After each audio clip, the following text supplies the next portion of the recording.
সাকিব আল হাসান বাংলাদেশ ক্রিকেটের সবচেয়ে বড় তারকাদের একজন। সাকিব আল হাসান 2006 সালে আন্তর্জাতিক ক্রিকেটে অভিষেকের পর থেকে ব্যাট ও বল দুই দিকেই তিনি ভরসার নাম বাংলাদেশ ক্রিকেট বোর্ডের।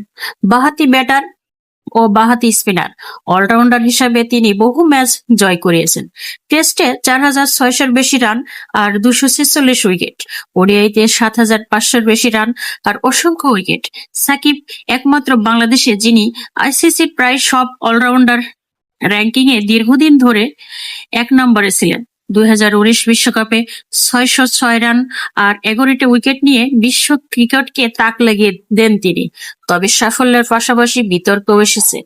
2019 সালে দুর্নীতি দমন কোড লঙ্ঘনের জন্য নিষিদ্ধ হয়েছিলেন।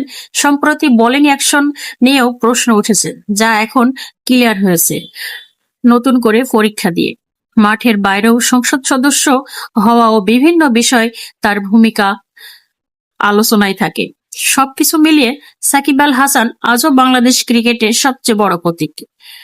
যতদিন তিনি খেলবেন ততদিনই টাইগারদের আশা আর সমর্থকদের আবেগের কেন্দ্রবিন্দু থাকবেন এই বাঁহাতি অলরাউন্ডার সাকিব আল হাসান।